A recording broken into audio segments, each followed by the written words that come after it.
Okay, so we begin today by talking about incumbency and the different things that advantage an incumbent, things like casework, the ability to do favors for your constituents, or pork barrel spending, the ability to get a little extra money for your district by tacking it on as an amendment to other bills.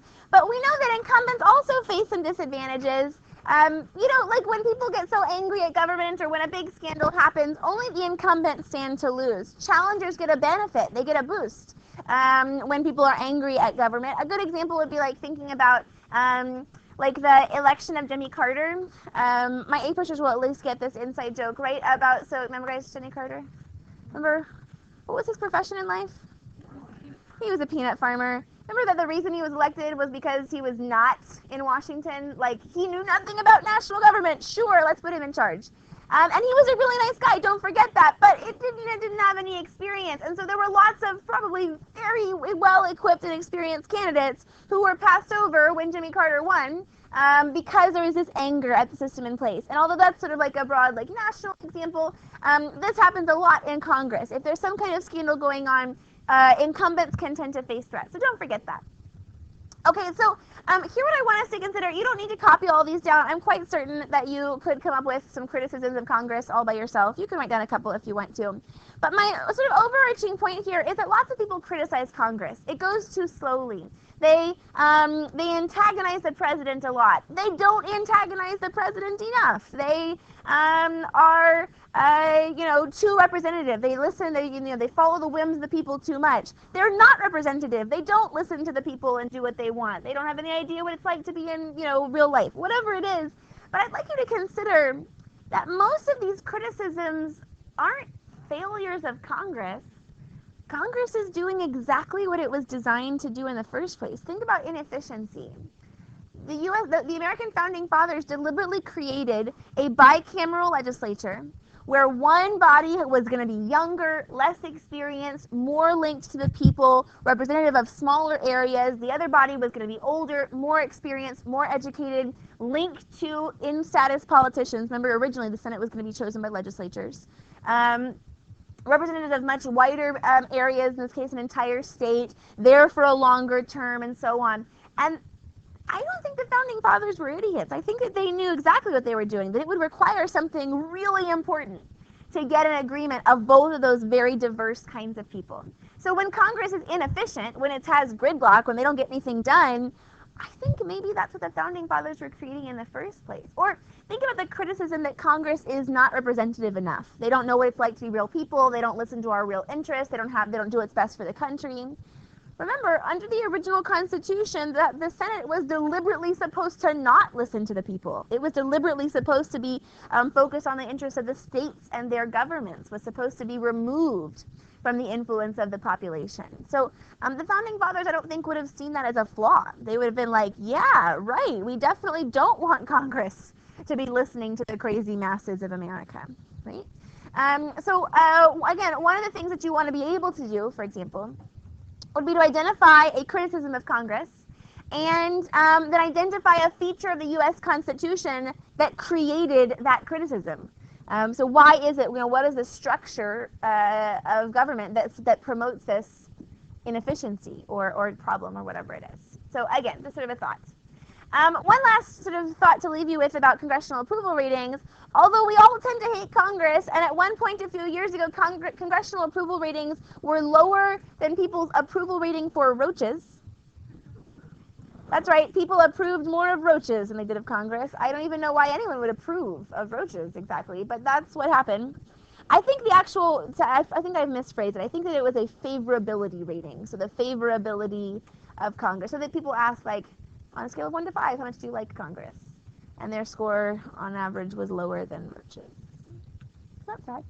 Anyway, so how does that happen? How can we simultaneously see high incumbency advantages, right? 80 to 90% of incumbents get reelected if everybody hates Congress. And this graph shows us why. It's because we think that our congressman is a really nice guy. He does nice things for us. He comes to ribbon cuttings. He signs letters for, like all A honor roll, whatever it is.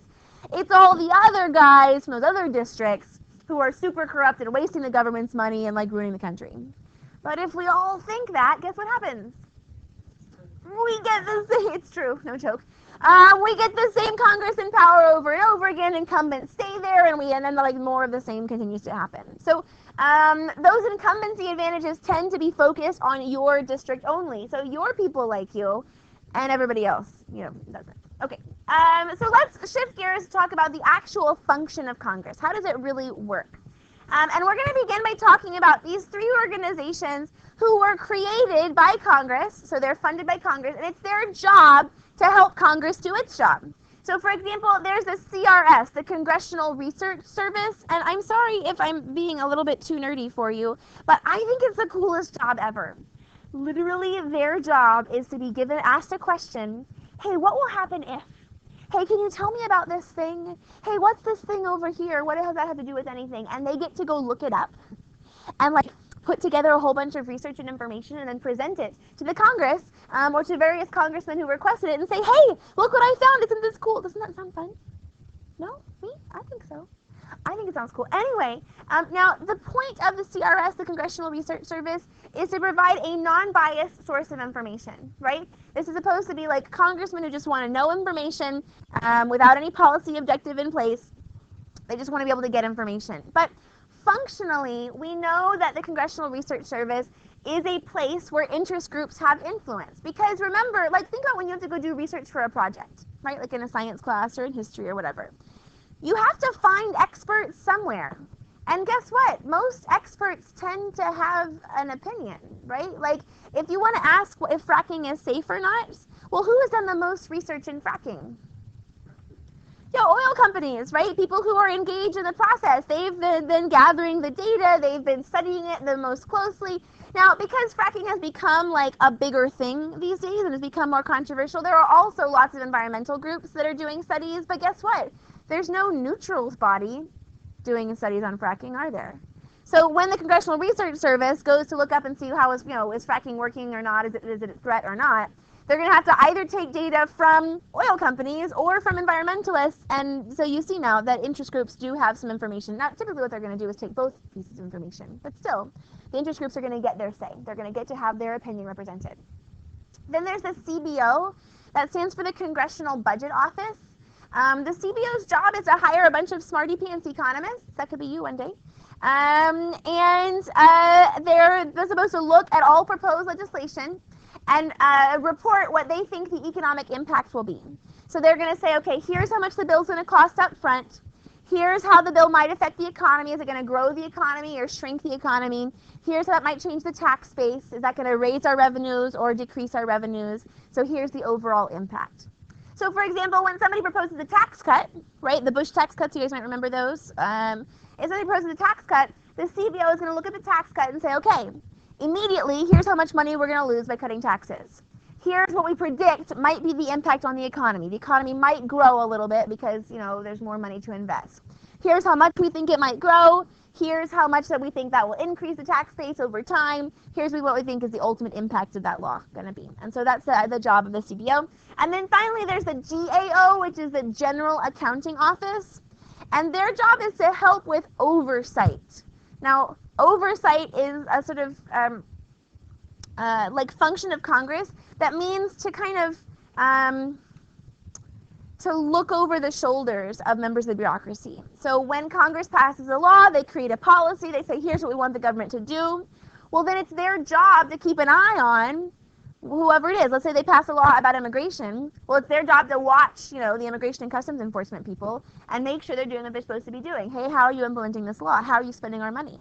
I have personal experience with a little bit of this. Congress passed a law providing funds for teaching American history grants. So grants for teachers across the country to get involved in these extra learning experiences.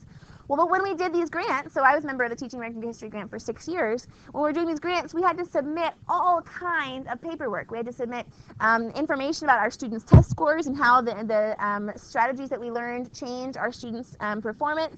We had to submit write-ups and create lesson plans to be shared with teachers across the country, like who didn't get a chance to use grant funds. We had to submit all this information to make sure basically that they were getting what their money was paying for, that they were actually getting the benefits that this grant was supposed to pay for. So That's the job of the General Accounting Office. And again, they then report to Congress so that when it's time for Congress to pass a new law or to fund an agency or to maybe amend a bill, they can ask the GAO, hey, how has this been going? And they can get information about how to adjust from there. So okay, so our next big topic is going to be how a bill becomes a law. And it's kind of a complicated process. So the super simple version is on the board. But I'm going to come over here and draw the more complicated version. Okay, so you know that for a bill to become a law, it has to do what? Pass both houses of Congress, right? And then the president signs it and it becomes a law. Now, when we say passes a House of Congress, what kind of vote do we need? Just 50% plus 1, right? A simple majority. So just to pass both houses of Congress, both houses just needs to have a 50% plus 1 vote. So that's all it needs. Now, we know it has to pass both houses, and so although technically we could have a bill start in the Senate and then pass all the way through, and then get proposed in the House and pass all the way through, that's really inefficient because it takes forever to get through both houses. So what practically happens, what generally is going on, is that a bill will be introduced simultaneously into both houses at once, right? So someone will propose the exact same bill into the House and into the Senate, and it'll go through the process kind of at the same time. It'll usually get ahead in one place and behind somewhere else. But anyway, that's the idea. So, okay. Who can propose a bill? Not anybody. I can't. Who? That's right. Members of Congress can propose bills. Now, I can write a bill. Interest groups can write bills. The president can write a bill. But none of us can propose a bill. Only members of Congress can propose bills. So a member of Congress, or a member of the House has proposed a bill in the House. A member of the Senate has proposed a bill in the Senate. So let's propose the bill to the House. What's the House going to do with it? Refer it to? No, that comes later. Just a committee, right? They're going to refer to something called a standing committee. Standing committees are permanent committees. That means they're there all the time. Some examples would be like the House Agriculture Committee, the House Environmental Committee, the House Energy Committee, and so anyway, there's just all kinds of subject matter committees. So somebody will propose a bill to the House, it'll be referred to a standing committee. Now that committee will then go on to refer it to something called a subcommittee. Because remember, Congress is all about divvying up the labor. We all want to sort of get down to our specialties. So if it's the House, Agriculture Committee, there's probably a subcommittee within the branch of the House Agriculture Committee about irrigation, or about ranching, or about land use, or about whatever. There's all kinds of subcommittees. Now, what's going to happen in the subcommittee? What do they do there? Right, ultimately, we're hoping they're going to approve our bill. But what are they doing? Well, they're going to hold hearings, right? This is where those interest groups have influence, right? They can send experts to testify and say, here's what we think we should do. So they're going to hold hearings. They might make amendments. So they're going to modify the bill however they think it ought to be best. And then if the subcommittee likes it, by the way, does the subcommittee usually like bills? No, most bills die in committee, and by dying in committee, we usually mean dying in subcommittee, right? Most bills, they just look at it and go, haha, that's cute. They put it on the table and they never do anything else with it, right? So if the committee likes it, they will refer it back to the standing committee. Now the standing committee will have its own hearings. Usually these are shorter, but they tend to be more public. So the standing committee will kind of give it the once-over. Do we really like this? And if the standing committee likes it, then they're going to do something called report favorably,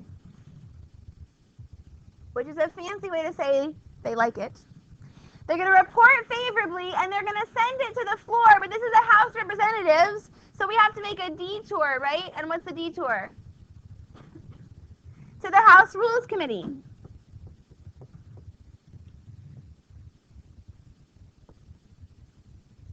In the House Rules Committee, remind me, what are they doing there?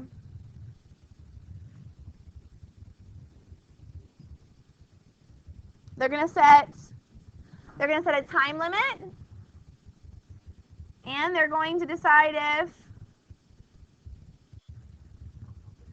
open or closed rule. What does it mean if it's open rule? Open to amendments.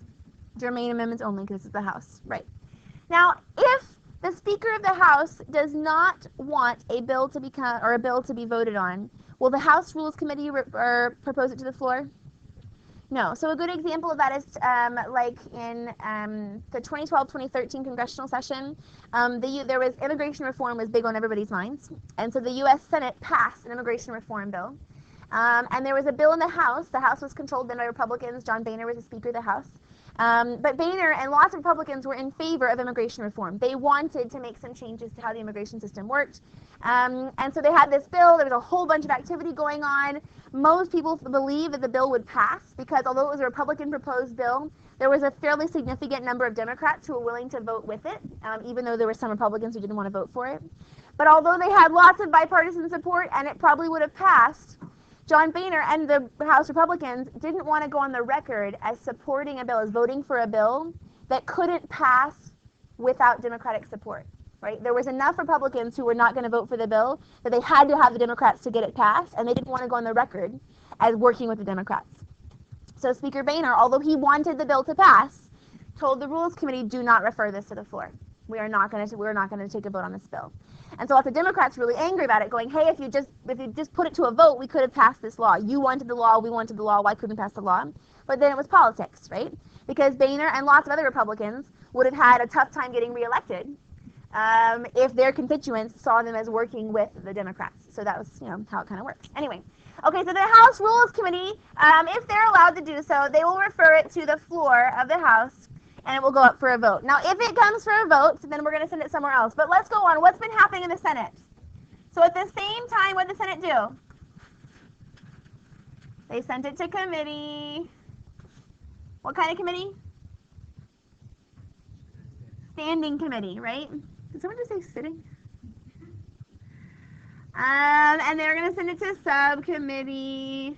And they're going to hold hearings, and if they like it, they'll send it to the standing committee, and if they like it, they'll refer it to the floor. What's a fancy way to say they refer it to the floor? They're going to report favorably. Now, in this case, assuming we don't have a filibuster, then the Senate floor will vote on it, but the Senate can add what kind of amendments? Non-germane, right? They're called riders. So the Senate can add riders to their bill, and the House can't. So is it likely that these bills are going to be, even if they were identical when they were proposed, is it likely they'll be identical when they come out? No. So generally then what has to happen is the bill has to be referred to something called the conference committee. The conference committee is a kind of joint committee, which just means that there are members on the conference committee from both houses. So there are some members of the House and some members of the Senate on this conference committee. And it's the conference committee's job to try to come up with some kind of compromise, right? Some kind of bill. Okay, the Senate added this, this, and this. The House won't vote for that, but maybe they can vote for this. They come up with some kind of compromise. Once the conference committee is done, they're going to send it back directly to the floor of both houses. It doesn't go back through the committee process. It goes back to the floor for a simple up-down vote. Do we want to keep it or not? Because we're definitely not going to amend it again, right, and screw ourselves up again. So they send it back to the floor. Now, if this time an identical version does pass, and by the way, usually it doesn't, right? Usually we barely got it passed the first time, and now you send a compromise bill and we can't agree with it anymore, whatever. But if it passes now identically, it's going to go where? To the president, right? I rented a room down here, so I'm going to pretend we're up here. So the president has three options, three things that can happen now. The president can sign the bill, and then what? It becomes law. Dun, dun, dun, dun. Or the president could veto the bill. So that means the president has to actually write down, here's why I don't like this bill. He sends it back to Congress, and what does Congress do? They vote again. And if they want it to become a law, what do they need? 2/3 vote, so it either does not become a law or a 2/3 vote of both houses can make it become a law. Or the president could do nothing.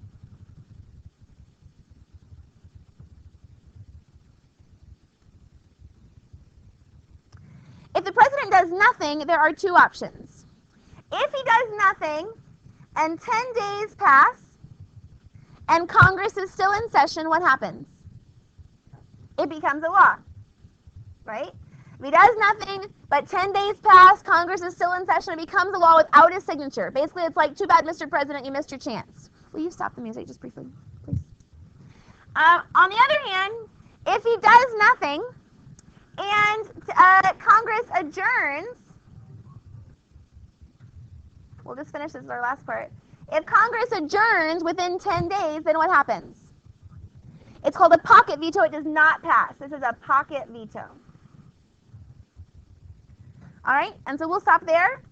This is not particularly clean, but if you want to take a picture of this, you can. We'll be good to go.